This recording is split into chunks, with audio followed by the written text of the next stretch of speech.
Pode chegar também. Do lado aí. Sai na foto também, vai. Aí, João. Obrigado. Aqui, ó, pra filmagem. Ele não morre não, ele não morre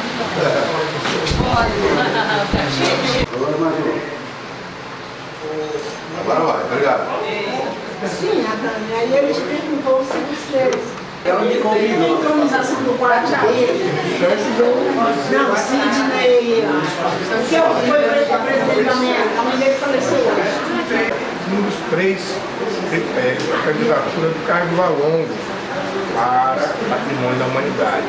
São as pedras do Carlos Valongo, propriamente ditas, no quilombo de Ilha do Sal, no cemitério dos Pretos Novos. Por isso que levou a ONU a proclamar o Carlos Valongo como Patrimônio da Humanidade. E com uma valorização muito grande, que é o fato de ter 21 sítios com a mesma graduação do Carlos Valongo, entre eles o campo de concentração de Auschwitz. Portanto, estar aqui é celebrar a vitória da travessia do Atlântico. As pessoas que vieram para cá, a maioria delas com destino de morte, saía da África, dando a volta na árvore da despedida, do esquecimento que nunca mais ia ter notícias. Então, quando chega aqui, e chegavam aqui pelo Carlos Valongo, que não é exatamente aqui do lado, e aqui morreram muitas pessoas. É importante a luta da Mercedes, da família, para preservar isso aqui. E é um dos lugares que o Carlos Valongo, com a candidatura presidencial, tem a mesma graduação no campo de Auschwitz. Portanto, é sempre bom vir aqui. Semana passada teve aqui o Fantástico com a Maju, algumas semanas atrás. Teve também o lançamento do Laurentino Gomes, com o Escravidão. Então é um lugar de muita reflexão, de prestigiar. A Mercedes, que é uma querida, eu adorei, resolvo alguns casos para ela, que também é sal. E é importante que a Comissão da Verdade, aqueles que conhecem muito, mas muitos estão vindo hoje aqui pela primeira vez. É importante ver a reação das pessoas nesse lugar. Se você não conhece, venha visitar aqui no cemitério dos Pretos Novos. Nós vamos começar agora a nossa visita gelada. E é importante, além dessa visita guiada aqui, celebrar as pessoas que resistiram a essa travessia, né? E outra coisa, mais pra frente a gente vai fazer uma visita peregrinada pelos arredores. Mas isso é mais pra frente. E Mucabe, né? E vem Mucabe aí também. Dia 9 temos Mucabe também. Isso aí é a nova Sevembe, né? Tchau, tchau, gente, que a gente vai pra nossa visita guiada. Chegou na hora do começo.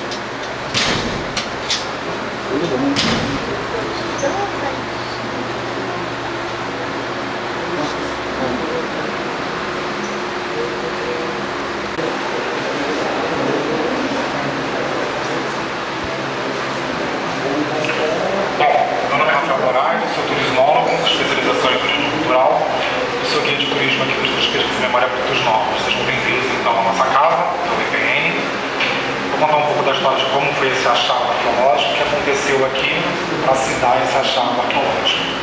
A gente está então na galeria de arte do VPN, deixar claro que essa galeria de arte nós não temos aqui nenhum resquício do cemitério dos Pretos Novos. Na verdade, o cemitério dos Pretos Novos é muito pequeno, né? Ele só tem de 400 a 500 metros quadrados, o que é muito pouco a quantidade de escravizados enterrados que nós encontramos aqui no cemitério, né? O que é o cemitério dos Pretos Novos e como que esse achado arqueológico aconteceu? Na década de 90, a família Guimarães dos Anjos, da dona Mercedes, que já morava aqui do lado, adquiriu imóvel do lado. Ela mora no 32, compra no 34.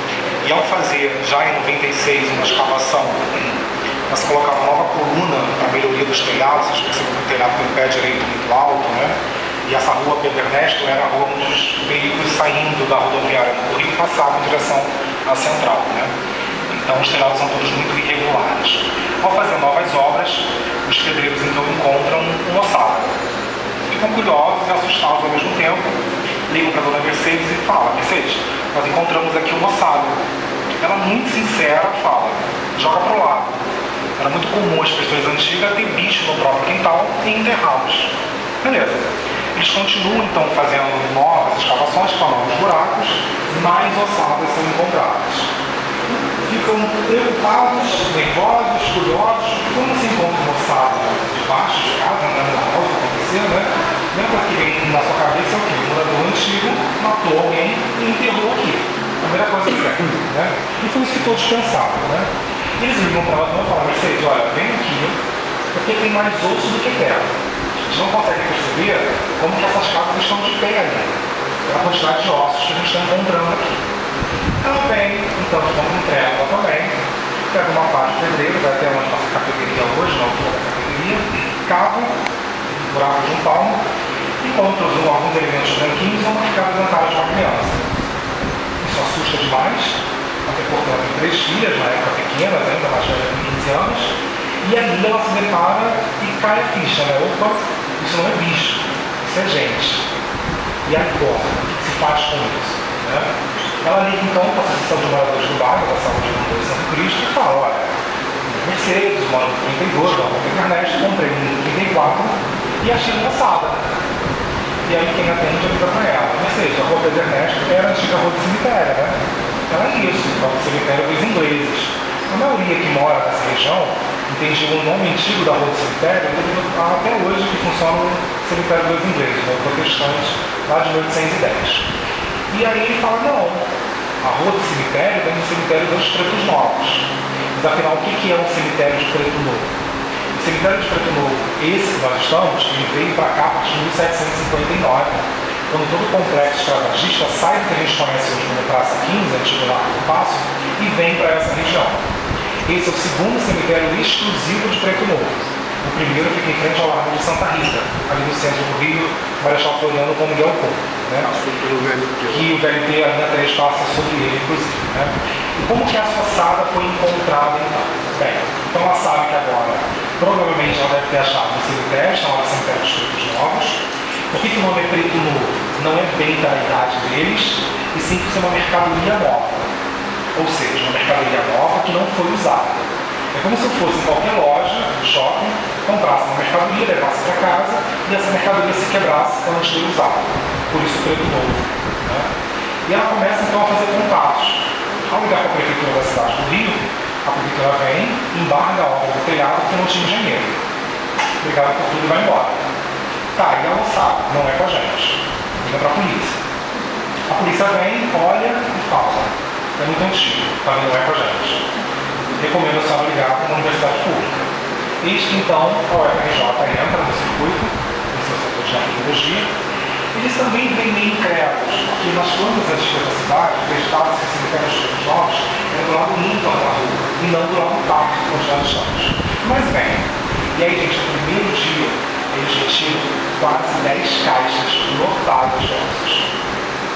3 anos depois, eles constatam que a dona Mercedes acaba encontrando, e aí sem querer, os cemitérios escravizados por perdido de localização por mais de 100. Por que perdido? Porque em 1831 o Brasil fecha todo o complexo escravagista. E a partir de 1840, toda essa região onde nós estamos foi vendida, foi loteada. Foi criada residências e foram vendidas. Claro que quem colocou as residências aqui não ia falar que tinha cemitérios escravizados aqui embaixo, senão não ia vender. E essa história acabou sendo apagada e invisibilizada. Vamos para dentro da exposição para a gente entender como que essa sala foi encontrada. Vamos lá? Vamos comigo aqui para baixo? Vamos ficando aqui ao redor desse achado arqueológico para a gente entender melhor como essa alçada foi encontrada. Pode ser espalhando por aqui, ó, por favor. Pode ser espalhando, pode ser espalhando. Vamos se espalhando, vamos se espalhando. Cabe todo mundo.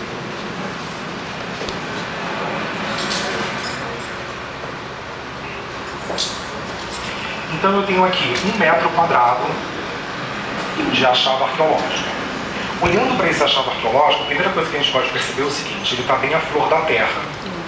Ou seja, qualquer chuva mais forte na cidade, essa ossada já aparecia. Ele está bem próximo da rua. O cemitério dos Pretos Novos não tinha um muro total no cemitério, eram muros laterais apenas. E a frente dele, os fundos dele, era com cerquinhas de arame farpado. Segundo alguns autores, historiadores, geógrafos e sociólogos, isso era proposital. Para que esse preto escravizado, quando saísse lá do Lazareto, ele tinha que passar a pé pela rua do cemitério para ser vendido no Largo do Depósito. Então ele via exatamente o fim dele aqui. Psicologicamente falando, isso é um terror psicológico que era feito, né? Então, e outra, essa coisa da chuva bater e essa ossada acaba escorregando, nós aproveitamos as obras do VLT Carioca, que passa exatamente bem aqui na nossa porta, né? Aproveitamos os buracos que eles fizeram para as escavações, e aí nós observamos que encontramos assim, ossadas esparsas, sabe, com as ossadas soltas. Então lá não era realmente cemitério. Ou a chuva levou, né? Ou vem de encontro com que autores dizem que viajantes estrangeiros, quando passavam por essa região, diziam que tinha muito cachorros de rua andando nessa região com ossos na boca. Então, com certeza, esses cachorrinhos entravam no cemitério, pegavam os ossos e saíam. Então, aqui eu tenho 1 metro quadrado. Ali eu tenho um crânio. Se eu tenho um crânio, eu tenho um único indivíduo, ok? A gente não tem como afirmar que essa ossada ao redor desse crânio pertença a esse indivíduo. Porque aqui a gente encontra uma ossada extremamente quebrada, calcinada e revirada. Ou seja, ela sofre um incêndio muito forte, a ponto de perder o DNA. Então a gente não consegue localizar mais quantas pessoas tem aqui. Eu posso ter resquícios de 2, 3 pessoas, como de centenas de pessoas, uma vez que esse cemitério ia sendo revirado. Porque como que se dava o enterro aqui? Eles eram jogados, enchia muito, ateava o fogo e espalhava. Não se tinha cuidado nenhum em relação a isso. Tá? Vamos para aquela janela arqueológica maior aqui atrás, vamos devagarzinho.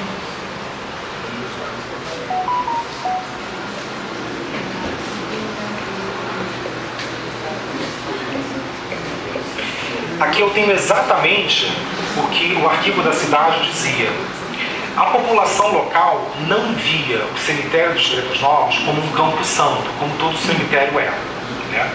Então a população local também usava o cemitério dos Pretos Novos como um vazador de lixo. Então, nesse patamar de cima, eu tenho ossos humanos de escravizados, mas eu também encontro cerâmica, eu encontro cerâmica fria inglesa que está ali no nosso mostruário, tá? Eu encontro ossos de gado, osso de porco, osso de frango, pedaço de tecido. Por quê?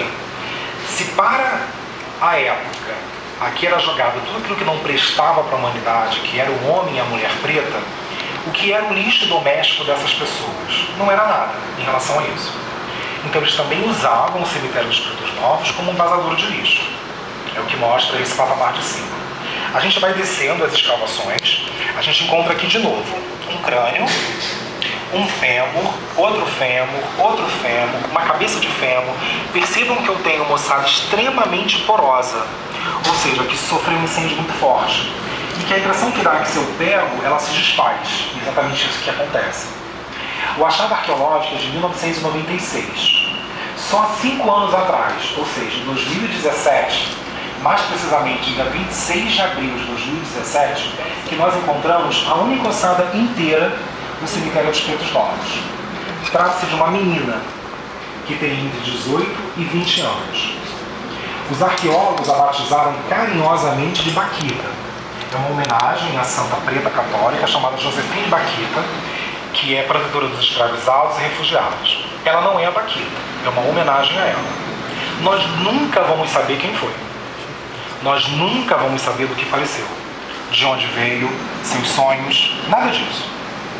Ela só mostra pra gente como que se dava esse enterro no cemitério dos Pretos Novos. Percebam que Baquita não está sozinha. Aquela foto ali é do dia que ela foi encontrada. Entre o crânio de Baquita e o tórax de Baquita, eu tenho um fêmur. A parte que falta aqui da escavação, que está na foto ainda, porque foi tirado para análise, tá, gente? Então eu tenho um fêmur exatamente entre o crânio e o tórax de Baquita. Ao lado direito de Baquita eu tenho um crânio. seria de uma terceira pessoa. Então, no mesmo patamar que está a Paquita, eu tenho mais duas pessoas próximas a ela. Eles eram jogados. Conforme caía, ficava. Paquita, quem está próximo a ela, é de uma época que não sofreu incêndio ainda. Abria-se uma cova e jogava. Eu não posso falar que aqui é um cemitério de cova comum, como aconteceu recentemente em Manaus, durante a mais grave pandemia, né? O período mais grave, né? Onde eu abro uma cova e arrumo os corpos para caber mais. Aqui não tinha preocupação alguma de arrumar corpo, porque não se arrumava corpo, se jogava. Conforme caía, ficava. Vale lembrar algumas coisas aqui. Todo preto escravizado que entrou no nosso país foi batizado no cristianismo. Muitos receberam já um nome em português, como aqueles que estão lá em cima. Eu e nem vocês conhecem nenhum cristão enterrado dessa maneira. Eles não tiveram respeito algum, nem na religião que enfiaram goela abaixo deles, que foi o cristianismo, nem na religião que eles professavam. Quase 80% dos enterrados aqui é do povo banto, que tem uma cerimônia religiosa, que tem um respeito muito grande com a sua ancestralidade.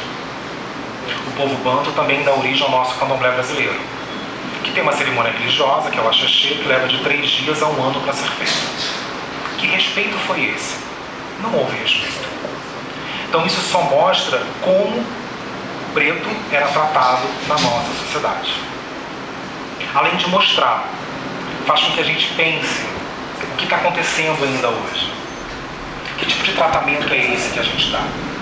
Que tipo de tratamento é esse que se encontra o maior cemitério de escravizados das Américas e quase que nenhum carioca conhece? A gente está dentro do maior complexo escravagista do nosso país e ninguém nem sabe.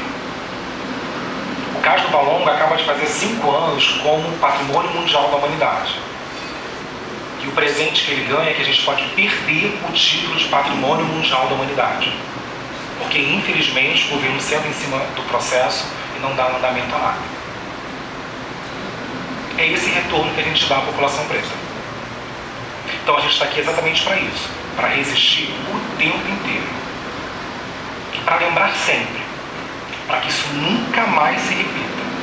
Porque vira e mexe a gente está flertando com alguma coisa. Vira e mexe a gente vê jornais flertando com algum problema parecido. Então é lembrar para não repetir. Obrigado por terem vindo, e é basicamente isso. Pela Comissão da Verdade da Escravidão Negra. Todos somos membros da Comissão Estadual da Verdade. Está aqui a nossa vice-presidente Alessandra Santos, eu sou Humberto Adamo.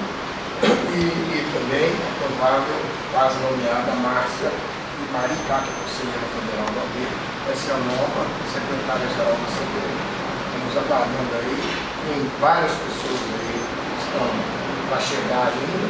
Essa é uma visita importante, porque, como o Rafael falou, o Cais do Valongo, a candidatura do Cais do Valongo é montada num tripé. O tripé é o cemitério de Campos Novos, o quilombo Pedra do Sal e as pedras do Cais do Valongo, que fica aqui do lado. A gente vai em outro momento. A gente vai marcar uma outra visita, uma visita que tem que levar quase uma hora, né? A visita.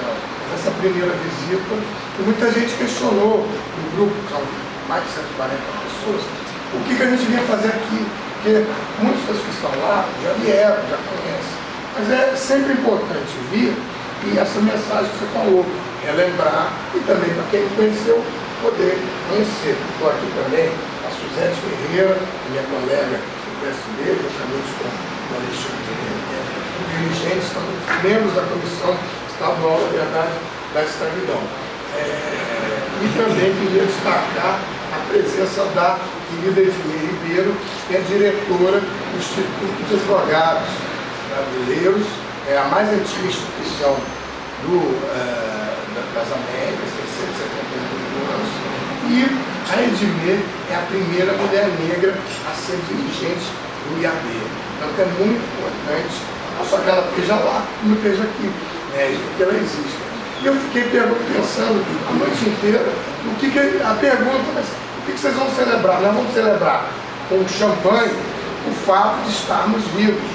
Nós somos o resultado desse esforço que foi essas pessoas que a gente não consegue nem saber o nome, de onde é que veio, estarem aqui, sobreviverem, vencerem e resistirem. Uma luta pela vida, a resistência, a resiliência, e você não saber nem do que ver. Não tinha classe turística, nem classe de imigrantes, para todos os africanos escravizados, e os seus descendentes, que somos nós todos, a maioria da população brasileira e a maioria da população pobre. É por isso que reparação da escravidão é o tema mais importante, não sei que digo, não um tema que esteja sendo discutido na campanha eleitoral, é um tema chato, árido, fúnebre, mas é um tema de sobrevivência, onde o Brasil vai poder discutir esse impasse que é a questão racial, que se confunde com a questão social, porque a grande maioria dos pobres são os pretos, e não se discute esse acerto de conta com o Brasil. Se fala tudo, nós estamos aí há cerca de um mês do bicentenário da República, 200 anos da República, e continuamos revisitando aqui. Por isso é que a Comissão Estadual da Verdade da Escravidão da OAB do Rio de Janeiro, eu fui presidente da Comissão Nacional 3 gestões, já está na 3ª gestão também estadual, e presido a Comissão da Igualdade Racial do IAB. No IAB nós fizemos um parecer de mais de 80 páginas dos aspectos jurídicos da reparação da escravidão, que a gente pretende entregar para o senador Rodrigo Pacheco antes do bicentenário. Estamos aguardando o presidente Sidney Sanches, lá eu, o dinheiro, provavelmente o Sidney Sanches. E a gente vai vir aqui quantas vezes a gente precisar para nos reabastecermos, e também eu gostaria muito de ver as expressões das pessoas que estavam falando pela primeira vez de estarem aqui. Eu, com a sua licença aqui, agradecer a Mercedes, minha querida amiga, fui advogado da PM, buscar no Caçou, sempre uma casa importante, ao Rafael, que está transmitindo tudo online aqui. Eu quero dizer que queria franquear a palavra para quem na comissão quiser falar alguma coisa, e dizer a impressão, as pessoas dizem assim, mas como eu estou impactado por isso aqui, e quero dizer que se não fosse o esforço da Mercedes, a gente não teria isso aqui. Por isso é muito importante ter todo mundo trabalhando contra o racismo. Vir aqui trabalhar contra o racismo de hoje também, que é aqui que está lastreado, fundamentado, toda a discussão da reparação da escravidão. Muito obrigado, muito obrigado. Queria que você falasse no IAB, que você é diretor do IAB, e depois a Alessandra, que eu vou pedir licença porque eu sou pré-candidato a deputado federal e vou ter que tirar candidato por licença do conselho. Muito obrigado, gente.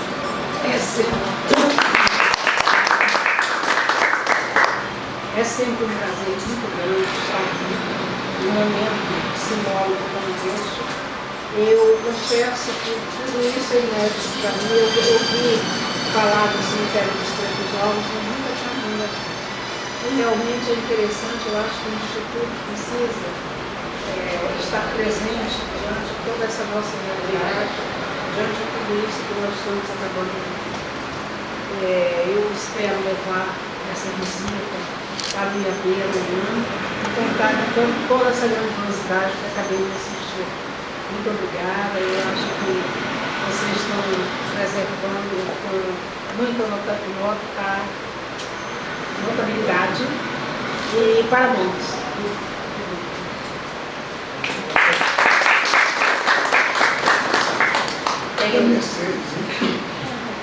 Primeiramente aí, boa tarde, né, a todas e a todos. Sou Alessandra Santos, estou tendo essa honra, esse desafio, né, de estar VP da CEVEM, que é a Comissão Estadual da Verdade, da Escravidão Negra do Brasil.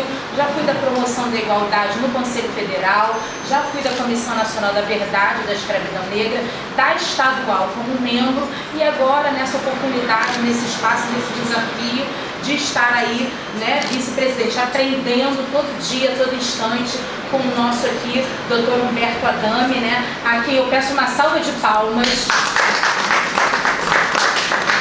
Eu sou muito grata a ele por essa oportunidade, né, porque é uma pessoa que ele vive, respira 24 horas a reparação e, como ele mesmo diz, é a pauta mais importante para a humanidade, né? Não só ali para o Brasil. Eu confesso que é a primeira vez que eu estou aqui e não falo isso com nenhum orgulho de estar sendo a primeira vez. Eu sou carioca, né, nascida em Madureira, suburbana, com muito orgulho. E aí, quando eu cheguei aqui, falei para o meu esposo, para o Salviano, nossa, eu estou muito assim impactada de estar tão próximo e tão distante. Então aqui eu já reafirmo o compromisso meu, Mercedes, que foi para Mercedes, que eu vou ficar divulgando, falando cada vez mais, aproveitar as minhas redes sociais, o meu número de seguidores, esse espaço, essa voz, estar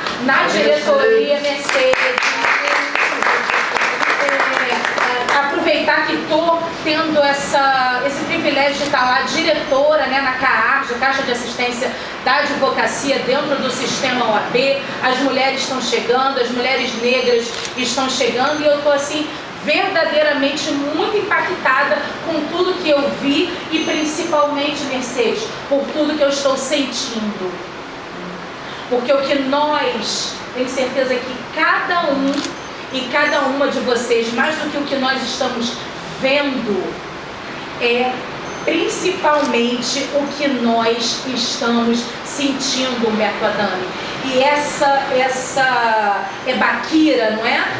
Baquita que vocês chamam, ela mostra aí a nossa resistência, né? A nossa luta, a nossa resistência do povo negro. E que bom que é uma mulher, né? É uma mulher negra que tem toda essa simbologia, que quando a mulher negra se movimenta, toda a base, toda a estrutura da sociedade. Então, todos os dias que eu acordar, todos os dias que eu for para a luta, seja na ordem, seja em prol de uma sociedade mais justa e igualitária, seja no projeto social, cultural e desportivos que tocamos lá em Madureira, a gente vai estar vendo quanto a gente precisa ainda fazer pelos nossos, né? Quanto que a gente precisa fazer pelas pessoas, o quanto que a gente tem que divulgar, né, Mercedes? Chega pra cá. Esse instituto, esse PN maravilhoso que você toca, e tenho certeza disso, imagino que todos aqui vão concordar. Não por acaso que você adquiriu a propriedade ao lado, não por acaso que você resolveu ampliar, fazer a garagem, a piscina da sua casa. Não por acaso, tenho certeza que os nossos ancestrais, com quem eu falo com muito respeito, né, que hoje em dia a gente vê as pessoas falando de ancestralidade, parecendo que está falando ali do lanchinho da tarde, da feira, do mercado, do passeio ao shopping, né? Eu trato a nossa ancestralidade, porque nós somos muitos, diversos e plurais, com mas muito respeito. E tenho certeza que você, assim também, você foi escolhida. Você tem esse propósito, essa missão, e você faz de uma maneira exemplar, de uma maneira única. Que o nosso sagrado continue cada vez mais te abençoando, abrindo seus caminhos, iluminando.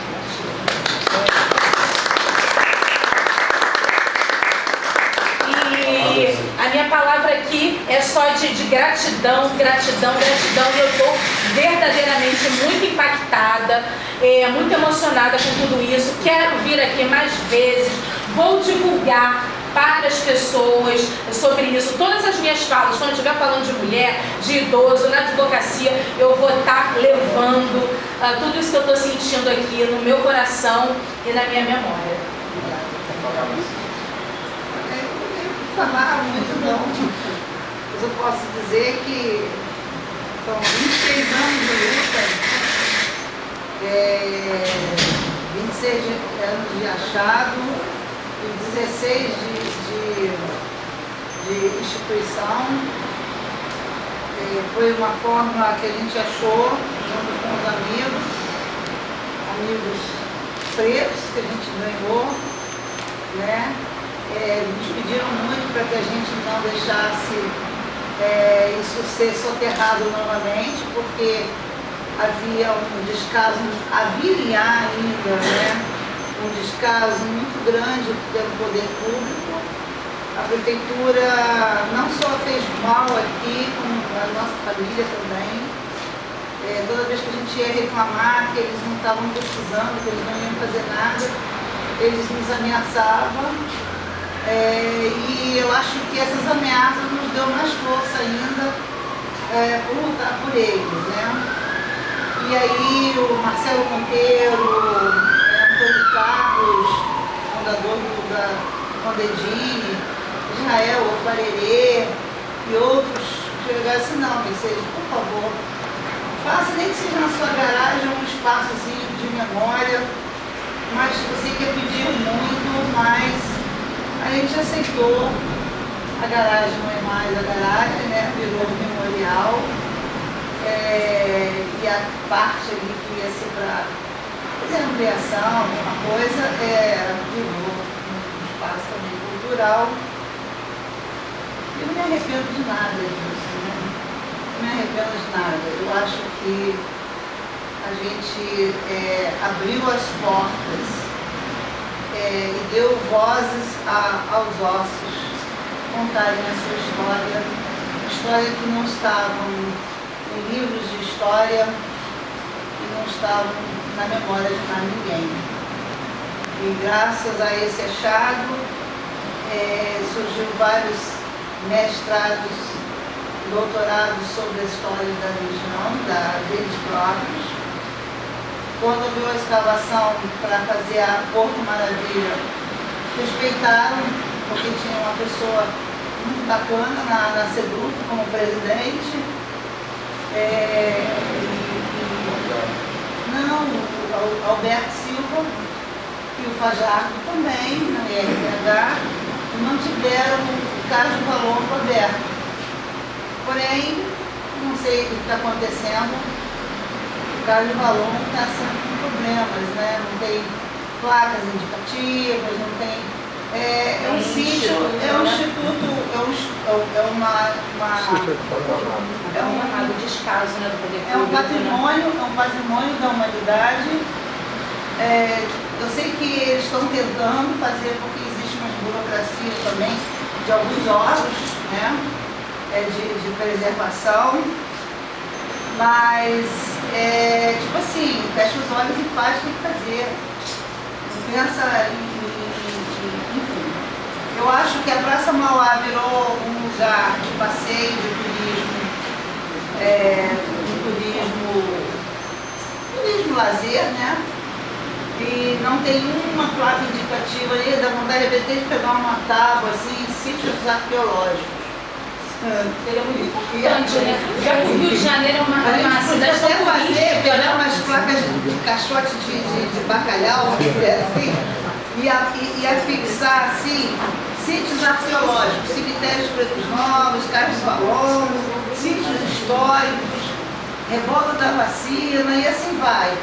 E pregar lá no chão e filmar e dizer, bom, já que vocês não fazem, a gente faz do nosso jeito. Não sei, estou dando uma ideia aqui, fazer uma comissão e fazer uma coisa dessa para poder chamar a TV. Olha, não tem nada indicando que aqui dentro existe lugares importantíssimos na história brasileira. Mas principalmente a história do trabalhador, do negro, enfim. É isso, gente. Se quiser mais falar, depois a gente vai para champanhe lá para fazer um dia de celebração.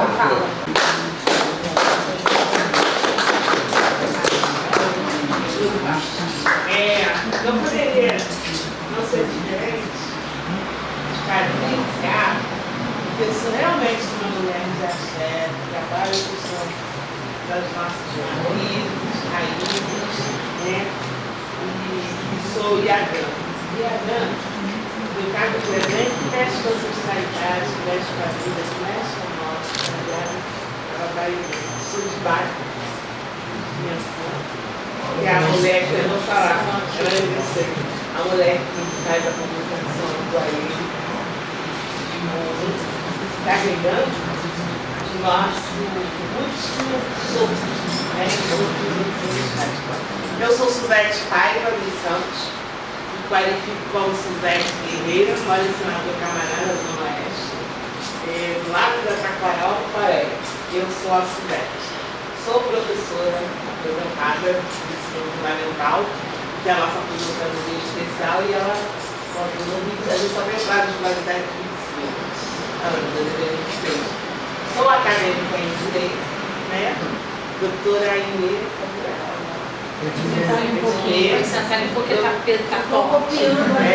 Doutora Edmê, como a nossa outra irmã negra que mora na Espanha, qual o nome dela? Edileia. Edileia. Foram minhas coordenadoras de estágio. Né? Fiz estágio lá no canal junto ao CAO, Fundação Leão 13, há 35 anos atrás. É verdade, E eu estava para receber a minha OAB, que naquela época era exame de bancária. E era muito bom o que fazia. E só voltei a fazer direito pela segunda vez agora, porque há 35 anos atrás eu tive que ficar um pouco escondido, né? As pessoas não têm que ser barraqueiro, eu falo, mas não é isso não.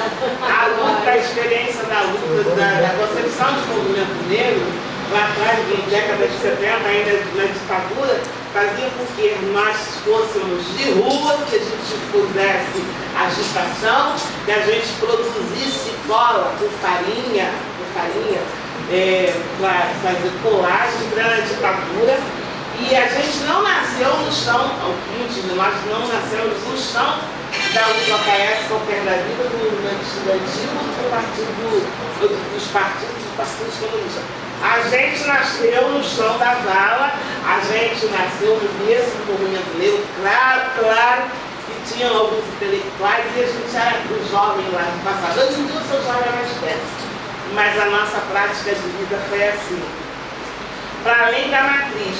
E com o avançar, a gente começou a se constituir num camiseiro, né? Sabe o que é camiseiro? Que é o cheio de gavetinhas.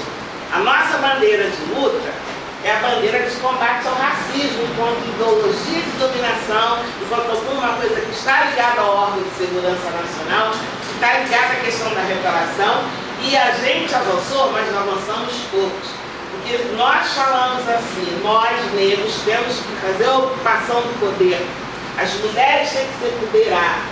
Só que se nós não nos organizarmos mais ou melhor, a gente corre o risco de perder o que conquistamos, se é que conquistamos alguma coisa, do ponto de vista daquilo que nós merecemos.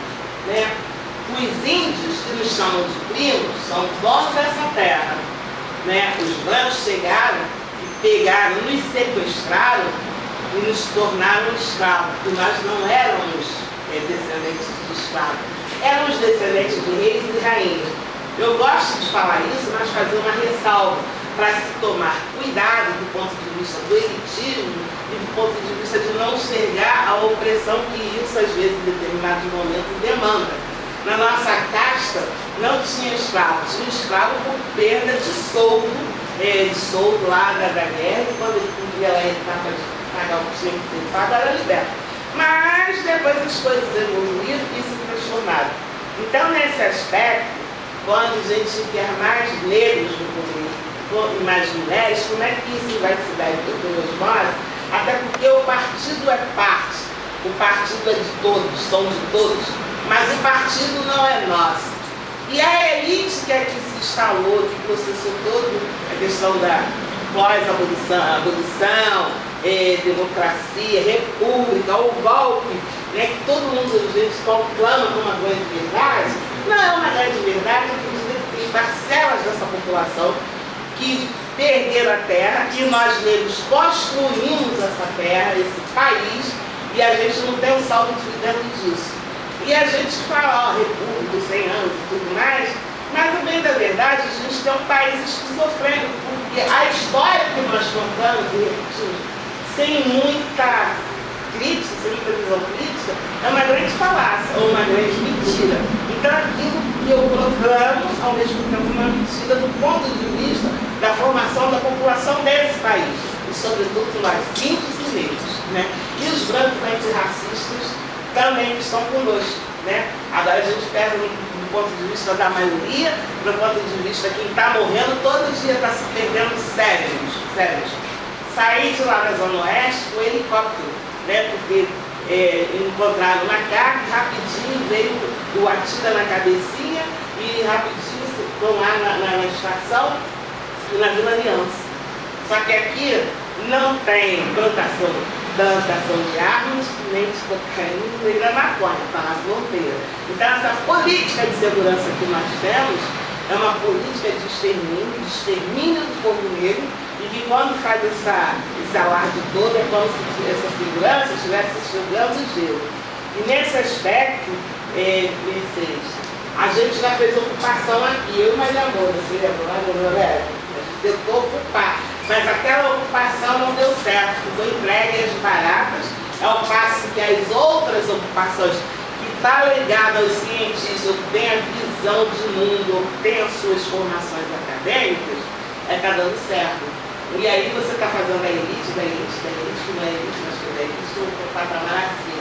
E isso a gente tem que tomar muito cuidado, porque é uma tática estratégica de nos dividir. Ou seja, sem querer, querendo, estamos fazendo trabalho de casa. Ou você vai para a política do clareamento, a política de estar clamando no caso do outro, para a gente ficar nessa coisa voltada só para o nosso umbigo e não nos organizarmos. E a gente, quando sobe um pouquinho, pensa que está muito bem, muito obrigada, que não estamos. Só vamos estar todos, do patrão ao trabalhador, no dia que esse país for realmente democrático, por direito a todos, né? Sobretudo os índios, os quilombolas, negros e mulheres e antirracistas. Então fica a minha fala. É a segunda vez que venho aqui, a primeira vez que foi à noite, né? E aí a visão ficou um pouco complicada, o andar que a gente fez a caminhada do presídio mais silenciosa, né? Que estava a doutora Dani, né, que era candidata Barack Obama, e o esposo da Dolores. Isso, Marcelo Monteiro, e estava a Ivaria também. Daniel Braga. E Daniel Braga, né? E cada um, quando faz seus trabalhos, fica muito isolado. Daniel Braga ficou, ela é a única que mantém esse ciclo de estarmos juntos. Criticando você ou não, mas você cumpriu esse papel. E agora você pode achar que é a primeira vez que você pode contar comigo. E outra coisa, eu vim aqui umas 2 reuniões no bairro, tem um lance de revitalizar, de fazer carnaval para fora da época, e montão de ONGs, e patrocinaram pela prefeitura. Caramba, quando vinha aqui no negócio do Habitat, o exército estava andando para cima e para baixo, removendo os primeiros das famílias da primeira favela do Rio de Janeiro, né? Ou seja, fazendo a reforma de novo, né? De tirar e colocar para longe. Primeira passo, tirar e colocar para longe. E eu sei que às vezes essa pessoa não trata, ou as pessoas não querem entender, ou não sabem, ou está de mentirinha mesmo, porque você tem medo de perder o espaço. E a minha questão, e a nossa questão não é essa, é a questão do direito, porque disse assim para todos. Interessante, aqui tem homem, tem isso, tem aquilo outro, mas eu não estou vendo a Mercedes, eu não estou vendo outros personagens, parceiros e atores dessa história.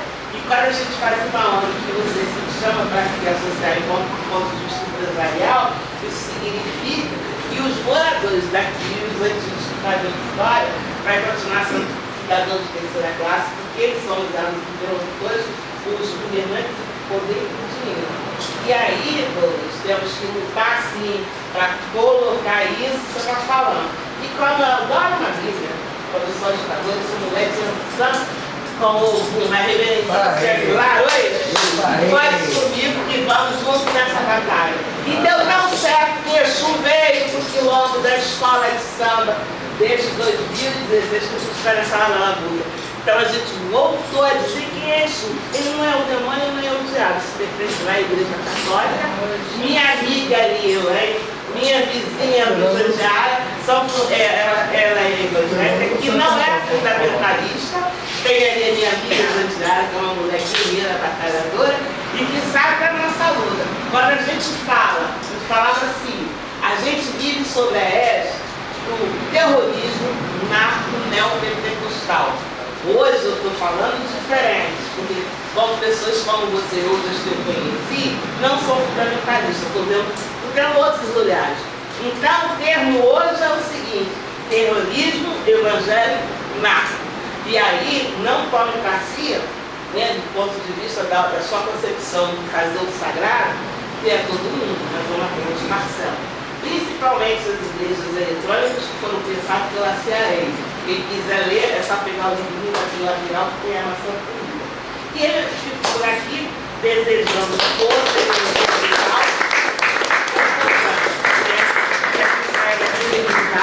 essa luta que a vitória não é certa. E a gente tem muita gente para trás e muito sério nesse problema. Temos responsabilidade. Obrigada, minha amiga. Boa tarde a todas e a todos. Meu nome é Elaine Ferreira. Como bem falou Suzete, né? Nós pudemos nos reunir um pouco mais enquanto pessoa, não só de se conhecer e se ver, porque viajamos e compartilhamos o mesmo quarto. Então, ela com a religiosidade dela, eu com a minha, nós negras, e respeitando a diversidade uma da outra, e um dos outros e das outras companheiras que estavam conosco esse final de semana, né? Fomos em busca também de um direito das mulheres, né? Que é participar da política, estar na política enquanto mulher e ter aquela cota de participação que infelizmente tem que ser desse jeito para nós alcançarmos, né? Essa cota, infelizmente, por causa de uma questão machista, de um governo machista, não desse governo somente, mas do governo ao longo da história, né? E quando o machismo pega no sentido da mulher branca, é de um jeito, nós mulheres negras é de outra forma. Então, tudo para nós é duplo, né? Quem toma conta dos nossos filhos, quando nós estamos tomando conta dos filhos delas, não é verdade? Então eu sou essa, eu sou a Elaine que fiquei em casa sozinha para minha mãe passar e lavar e cuidar do filho da Bianca, né? Não falando isso com religiosidade ou com questão de racismo, ou alguma coisa parecida, e quando a gente se depara aqui com a nossa história, é surreal, porque eu sou indígena, eu sou preta. A gente é um povo brasileiro, e a gente não pode mais tolerar divisão, a gente não pode, nós temos que ser intolerantes com a intolerância. Eu sou gari, né? Sou gari por opção. Foi uma das primeiras empresas do Império, sabia? A Columbe, hoje é Columbe, né? Gari foi a Lei Chupeli, que veio ali, nos arrastando na linguagem e trouxemos para Gari. E aí virou esse povo que fica ali, limpa o carnaval, a cidade, faz uma greve, deixa tudo sujo, mas quando limpa de verdade é respeitar a população. Mas isso aqui tem a ver com nós. E a nossa história, ela é bonita. E tentaram tirar isso de nós. E Deus permitiu que nós viéssemos a descobrir isso. Dentro da visão de cada um espiritual, tá?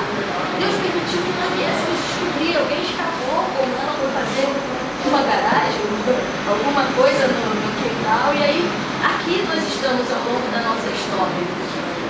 E isso não independe de você, da religiosidade que você tiver. Isso aqui é fato. Não é um argumento que alguém te contou, que alguém me contou. E olha que eu faço ciências sociais. Eu estudo civilização para entender o porquê que nós chegamos e aonde estamos e por que estamos. Não tentando resolver o mundo, mas tentando diminuir a tensão sobre nós, sobre a nossa pele negra. Porque nós temos direito civilizatória e mundial. As guerras humanas acabaram. Elas não podem permanecer no obscurantismo da história, porque nós temos direito a nossa história e contada do nosso ponto de vista. Nós temos direitos. Hoje, como ela falou, também moro na Zona Oeste, hoje o policial ele é branco e ele é negro. E ele também é vítima dessa história e dessa elite. Como as armas não entram, não são fabricadas aqui e as drogas também não. Alguém traz isso tudo para cá. Alguém está tentando nos matar e fazer com que nós venhamos a nos matar. Tem ordens para diminuir a população negra. E isso não pode continuar acontecendo. Eles nos trouxeram para cá, nós temos direito a essa terra, a nossa ancestralidade tem direito porque trabalhou e sangrou e morreu nela, e foi jogada ao léu e impedida de ter coisas, e todas essas leis que tem aqui hoje foram contra nós, não foram por nós. Nós que estamos na Comissão da Verdade sobre a escravidão negra, temos que rebuscar, temos que levantar isso, temos que apoiar toda a história e temos que pedir uma forma de pensadores, filósofos do nosso país recontar a história e isso ser levado para as escolas. Porque a minha irmã hoje, o filho da patroa dela tem 23 anos, mas enquanto criança ele chamava minha irmã de Mucama. Esse menino só tem isso de idade. Hoje ele tem a minha irmã como mãe. Ele defende a minha irmã dentro do prédio dele. Mas isso foi uma conquista da minha irmã. Mas o que esse menino aprendeu na escola onde ele estava estudando? Como ele aprendeu? Isso tem que mudar. E o que muda é a educação. O que vai nos mudar enquanto pessoa no nosso país. É isso.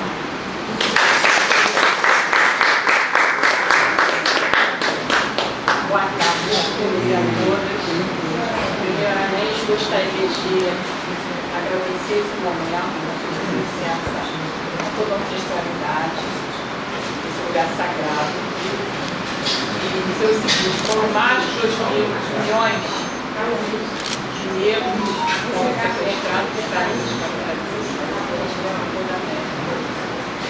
Eu agradeço muito a oportunidade da Comissão da Verdade no Brasil, de ter me convidado para fazer parte dessa comissão. Sou advogada há 300 anos, minha família, assim como toda a população brasileira, descendentes negros, meus avós, tataravós, viveram na fazenda, a maior fazenda da América Latina, chamada São Caetano, de Valença, São Xavier. E da mesma forma que hoje estou emocionada, fiquei emocionada, porque também entrei naquele lugar, sem ser essa irmã. Minha mãe atualmente está com 90 anos e saiu desse lugar, né? A vida dele mais era criança. Quando retornamos desse lugar, a emoção foi muito grande. Com certeza, ela está ouvindo, quando chegar em casa, eu vou contar um tipo de lugar chamado Império. Então, é muito importante a gente preservar essa memória e passar para as novas gerações, para as futuras gerações. Agora, no público, nós vamos obrigar a guardar, realmente divulgar as nossas raízes, devem ser preservadas, cultivadas. Então, todos nós passamos, né? Mas a questão da escravidão negra foi o fato de nos marcar de forma assim, muito impactante toda a sociedade brasileira. Uma coisa que você fez, na minha opinião, é de vontade, outra coisa você ser obrigado a fazer aquilo, sair de um lugar onde você fica, realmente ser guerreiro, um lugar desconhecido. Saber passar e depois sofrer tanto, né, a ponto de deixar para trás tudo aquilo que era de memória. Tem falado, eu sou a advogada que você não tem dela, nos anos 2022 nós tivemos comigo no Baobá, que é uma árvore centenária, originária justamente do português mexicano. Foi bem colocado isso, sofrimento dos primeiros, né? Veio naquele chuveiro, teve falo que acho que estivesse aqui hoje nós somos um povo oxigenado. Nós somos assim, povos, e não só daqueles os nativos, né? Mas temos aí também os negros, africanos, todos e até que ponto, né? A gente realmente tem que culpar essas pessoas atualmente, querendo sim reparação, escravidão, mas vamos aí para o social. O povo brasileiro é pobre, o povo brasileiro tem uma rica cultura dos nossos filhos. Então, eu peço não só para a reparação, também nós temos também para a igualdade. Possamos, daqui por diante, dar a mão de todas assim, construirmos uma nova nação, uma nova história. Nós temos uma coisa chamada, e é isso que nos move, é ver isso, a esperança de um dia melhor.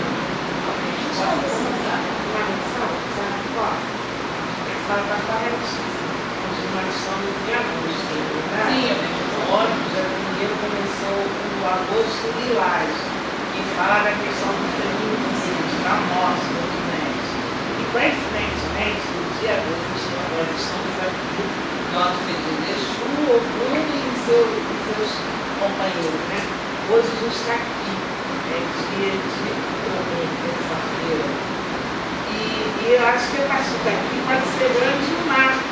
Está falando do personagem, para a gente começar, assim desejar e nós também, a implementar essa luta dessa revitalização, mas dando nome, endereço e local, porque aqui não pode ser só a vibe, né?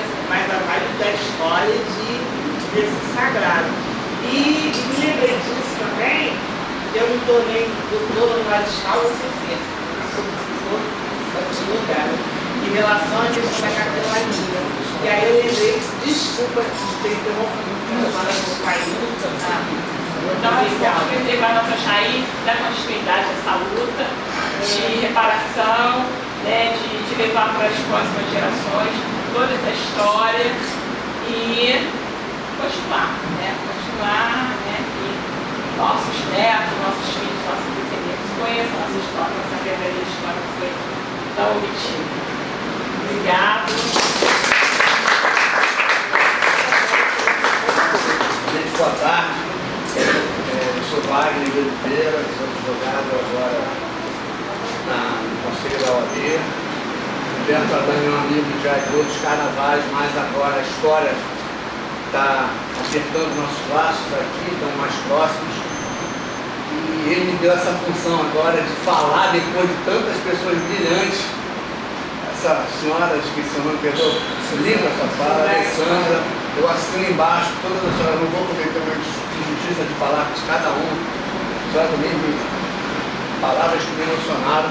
Estar aqui nesse local hoje me emocionou demais, eu confesso que a minha ignorância, não sabia que existia, sabia, eu já tinha visto algumas reportagens, sim, mas não sabia que era esse local que nós vemos aqui hoje. Então essa imagem é muito chocante. E assim como a Alessandra disse, a senhora Mercedes foi essa iluminada, eu digo que a senhora tem o privilégio de morar em cima de uma parte da história do país, não é para qualquer um. E o descaso do poder público você que não deve ajudar muito, então deve ser uma batalha diária.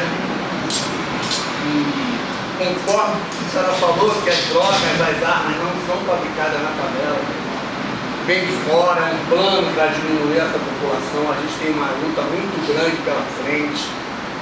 E isso aqui tinha que ser muito divulgado nas escolas, assim, para o mundo todo. E o nosso, infelizmente, né, não temos essa cultura de preservar a nossa história. Eu fui esse final de semana para Petrópolis, meu filho tem idade de estudante história no Brasil, fomos ver Império, né? E lá tem aquelas liteiras, os escravos carregavam os senhores e tal. E mesmo lá também não é abraçado essa história, não é diferente do que a gente vê na Europa, no primeiro mundo, digamos assim. A história é totalmente preservada. Aqui não, aqui é a obra passando em frente e joga empurra para um lado para o outro, que manda o dinheiro, é a ganância. Eu acho que nossos governantes são muito gananciosos. Eu queria que isso, de certa forma, mudasse, e como já disseram aqui, que isso aqui sirva de modelo para que não aconteça novamente. E é isso. Obrigado aí pela oportunidade. Eu só queria dizer que a gente não pode sair daqui do mesmo jeito que a gente entrou, né? Depois de tomar todo esse conhecimento, essa vitamina de energia, a gente tem que sair daqui reverberando, transformando em mais um, conversar com mais um, puxar mais um, contar com o outro. É assim que a gente faz. Como é que vai boca a boca, como é que vai? A gente tem que fazer isso. Porque eu acho que a gente já tinha tudo que ele quis fazer de conhecimento. Agora está na hora de agir. Senão a gente vai passar mais 100 anos, 200 anos e voltando aqui para ver e falar que ela que fez. Entendeu? A gente tem que modificar isso aí. Eu convido vocês e seus parentes, amigos, a fazer marcar até setembro. Um circuito de herança africana que começa lá na prainha, na estátua Mercedes Batista, de lá até aqui, guiado pelo Rafael ou outro guia nosso. É um projeto que a gente tem de uma emenda parlamentar federal. Puxa, mas foi muito difícil, mas a gente conseguiu. Agora mesmo eu estou tentando pegar uma outra emenda federal. O técnico lá está pedindo documentos que nunca existiu. Quer dizer, quanto mais eu perdi, inclusive, eu tive que mudar um projeto, porque eles não queriam que eu visse a palavra negro, patrimônio. Estou falando, isso é uma denúncia, entendeu? Negro, patrimônio, ancestralidade, nada disso. Eu teria que dizer somente cultura popular brasileira. E eu tive que fazer, mas eu deixei eles comigo. Quando tem gênero, né? Quando fala gênero, pode ser alimentício. Ele já é vetado, às vezes é gênero alimentício. Só que ele não conhece isso aqui. Ele não conhece essa turma que está aqui de baixo. A maioria que está aqui de baixo, eu não sou de religião nenhuma. Eu cresci no catolicismo, mas eu sempre questionei, como eu questiono qualquer religião. Eu falo que as religiões não é de Deus, é dos homens. Deus, ele é um ser muito especial para que a gente ficar falando aqui, né? Deus, não é um só Deus, tem uma série de energias, né? Então eu digo o seguinte, mas eles aqui perderam sua linhagem. Além deles terem sido jogados sem nenhum ritual religioso, porque existe fundamentos, eu não estou dizendo que não existe fundamentos. A maioria que está aqui são crianças. Ao contrário do que se pensa, a escravidão não foi feita para homens e mulheres. A escravidão era para meninos e meninas. A Baquita, que a gente chama ela carinhosamente, ela não passa de 20 anos. Ela já está idosa naquela época. Algum motivo botaram a Baquita aqui. Porque a maioria que está aqui é 11, 12 e bebês. Essas crianças, como também não só no Brasil, como também houve lá em Londres, eles pegavam crianças pequenas, de 8, 9, 10 anos, para limpar chaminé, eram escravos de chaminé. Elas não duravam mais que 2 anos. Então, o infanticídio, esse crime contra jovens e crianças, continua hoje. Vocês estão aqui próximos a mais de 50 mil pessoas nesse pedaço de quase 600 metros quadrados. São 60 anos de enterramentos, e cada ano em cerca de 1000. pessoas, meninos e meninas, mais meninos do que meninas. Então, eu falo o seguinte, que eles ficam muito felizes quando vê pessoas vêm visitar. É como se vocês tivessem, são órfãos, eles perderam sua linhagem, eles não têm mais os pais, seus ancestrais. Eles estão em terra diferente, em lugares, eles foram cortados. Até a barbárie foi tão grande que até isso. Eu não sei se vocês sabem, o Antigo Egito, quando você quebrava uma múmia, ele não ia para o outro lado. Eles quebraram todos os ossos, menos de baquita. A maioria, isso que você está vendo aí, são ossos que estavam cobrindo outros ossos. Com camadas e camadas. Eles quebraram todos eles. Você encontra mandíbulas, pedaços de cabeça, pedaços de fêmur. Inclusive vai ter uma nova escavação que eles querem ver se há mais alguém inteiro ou todos eles estão quebrados. Eles estão por aqui sim, eles estão por aqui sim. Mas eles ficam muito felizes, quanto mais vocês contarem a história deles, né, melhor para eles. É como se vocês acendessem uma vela. Entendeu? Então, a memória para eles é muito importante. Obrigada.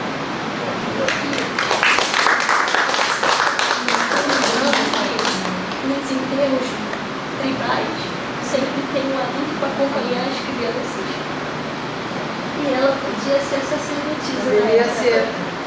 Olha, eu vou contar uma história para vocês aqui, mas eu não conto isso para ninguém não, mas eu vou contar. Quando descobriram o rosto dela, a gente não chama de osso, não, é o rosto dela, para um pássaro grande aqui em cima e grita. Quando terminaram de limpar, isso levou mais de um mês, 2, tiraram toda a terra dela, parou o pássaro novamente e deu outro grito. Gritos. Ela não é a mulher senhora dos pássaros. Ela é muito especial. Um brinde de champanhe lá. Você rápida, porque as falas são tão potentes, tão maravilhosas. Eu quero agradecer a Mercedes por esse espaço, por contar a nossa história, por garantir que isso esteja aqui para a gente ver. É muito especial essa sua determinação, Mercedes. Então eu quero agradecer a oportunidade também de trazer a gente aqui, a minha primeira vez também, né, ao Humberto Adame. Eu me chamo Márcia Braz, eu sou advogada, no 4º mandato do Conselho da OAB, estou presidente da Comissão da Igualdade e Verdade lá da OAB de Maricá. Eu sou carioca, nascida aqui, mas moro há 20 e tantos anos em Maricá. E dizer que a gente tem que sair daqui, como a minha amiga Fátima, que veio também de Maricá, e é secretária da OAB de Maricá, dizer que a gente tem que realmente reverberar isso aqui, divulgar, porque nossos filhos e netos, eles precisam saber, eles precisam contar e saber da nossa história, porque o mais importante é que a gente não perca a nossa história. E eu acho que essa divisão, como disse a nossa amiga aqui, que é tão da branquitude pra gente, fez com que a gente não contasse a nossa história, né? E que a gente perdesse essa coisa de trazer a história pra gente, tá? De se empoderar da nossa história. Então eu acho que a gente tem que realmente sair daqui contando essa história, tá sempre mantendo esse lugar que traz essa nossa ancestralidade, como disse a minha amiga Alessandra, e dizer que eu fiquei muito feliz, então muito obrigada por estar aqui, muito obrigada Mercedes, e parabéns por essa resistência. Vamos tirar uma foto agora aqui. Olha aqui, ó. Ela fica bem gordinha, né? Chega pra mim, por favor. Mais um. Obrigado.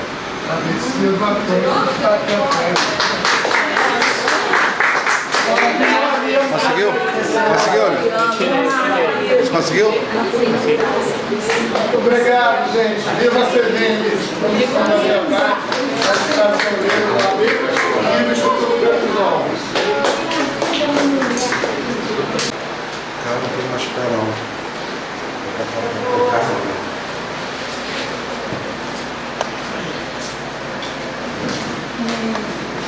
pegar lá os negócios.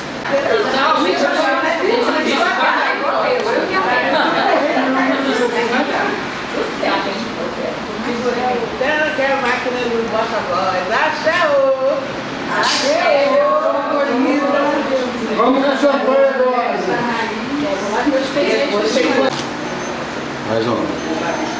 Ela também é totalmente aquele tipo. Oi? Eu tenho que ir para os expedientes da web das 8. Tá mais quente.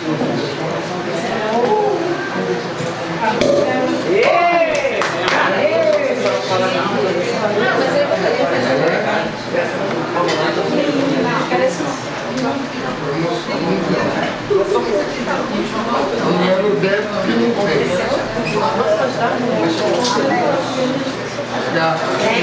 Passaria de cachorro, mas eu sou Passinhas são apaixonada. Eu amo cachorro, sou louca.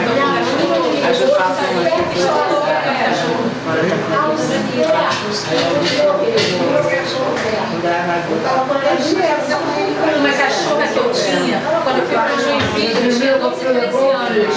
12, 13 anos. Ela teve um momento de saudade, Ah, conheço. Você tinha saudade, eu viajei, eu tinha 12, 13 anos. Viva a vida! Viva a vitória de estarmos todos aqui. Nós somos o resultado dos esforços daqueles que vieram aqui da gente, né, e que sobreviveram à travessia do Atlântico. Viva! Viva! Fechou. Aos ancestrais. Mas agora, para os negócios de carta de correspondência, especializar nisso. Ah, é? É, não sou mas só depois que